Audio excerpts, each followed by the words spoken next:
outre le fait d'être un peu un sujet à la mode, c'est un sujet qui préoccupe et qui doit préoccuper énormément les entreprises et donc la DSI. Notre vision, elle est claire chez Microsoft, c'est que la sécurité périmétrique en mode château fort, comme on dit souvent, elle a explosé en vol. Donc c'est plus du tout le sujet. Aujourd'hui, c'est une sécurité de bout en bout. Dès lors qu'effectivement on déploie son infrastructure qui déborde dans le cloud, avec une ultra-mobilité de mes collaborateurs, une ouverture de mon système d'information à mes partenaires, à mes clients, etc., on voit bien que ça doit se diffuser partout.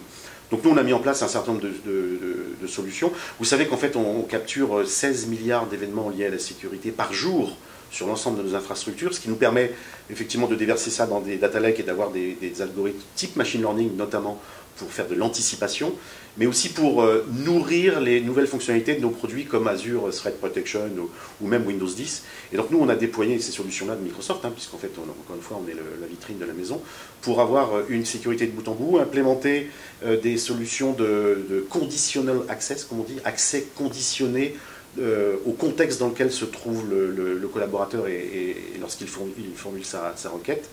Et ça marche bien, c'est des sujets sur lesquels je partage beaucoup.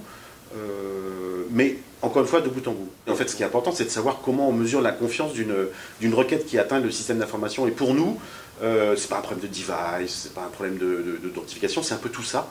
C'est 4 critères que sont quelle est l'identité de la personne, son identité et son mode d'authentification, sur quel type d'appareil elle travaille, où elle est située à ce moment-là, éventuellement dans quel pays étranger elle est située, et à quoi elle veut accéder. Et en fonction de ces 4 critères-là, nous on mesure un niveau de confiance et on dit ok c'est bon, non c'est pas bon, ou on demande plus d'informations et on utilise ce qu'on appelle le multi-factor authentication, c'est-à-dire en gros on rappelle la personne potentiellement sur son téléphone pour être sûr que c'est bien elle si on n'a pas assez confiance.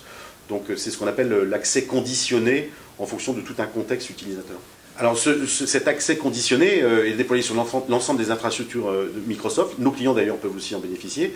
Ça utilise tout un tas de services, de Windows 10 à Azure, notamment le mode Azure Threat Protection et Azure Multi-Factor Authentication avec Active Directory. La prévention de la menace fait partie aujourd'hui de nos préoccupations principales et on l'injecte partout.